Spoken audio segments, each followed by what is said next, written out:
আমরা যারা ঢাকা সিটিতে রিক্সা চালক আছি, অন্যান্য বছরের তুলনায় এই বছর আমাদের অবস্থা খুবই শোচনীয়। বিশেষ করে ইনকামের দিক থেকে অন্যান্য বছর স্কুল কলেজগুলি 10 রমজান 15 রমজান পর্যন্ত খোলা থাকে, এবার এগুলি অনেক আগেই বন্ধ হয়ে গিয়েছে। সেই জন্যে রিক্সা চালকদের ইনকাম একেবারেই তলানিতে।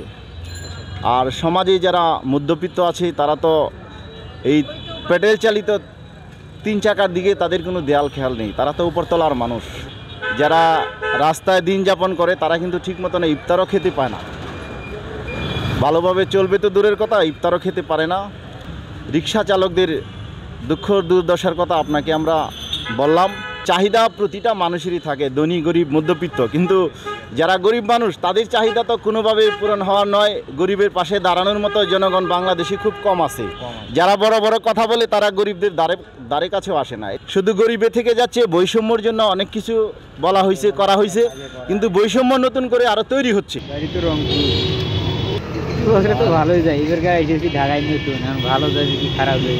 আমার বাড়ি পটুয়াখালী গালাই যাবো ঈদের দিন বাড়িতে মা ছিল, মারা গেছে, আমি কেউ নাই। যাবো দুই পোলা, আমি আর আমার যাবো, একটু ঝামেলা আছে বাড়িতে। আচ্ছা আচ্ছা। আর আমার লাগে ঈদ আছে ভাই, পোলা ফানে দিচ্ছি গাই আসলে মনে করেন বাজার করে খাওয়াইতে না ঠিক মতো। দেখি না থাকবো তো, এই আশাটা করি যে পরিবার নিয়ে ঈদ করবো।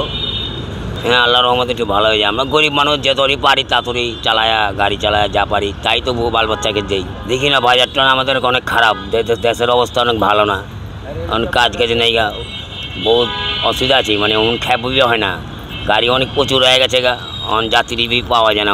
এখন তো মনে করেন মাত্র আমি 200 টাকা মারছি, সকাল 8টার সময় বেড়ে 200 টাকা মারছি।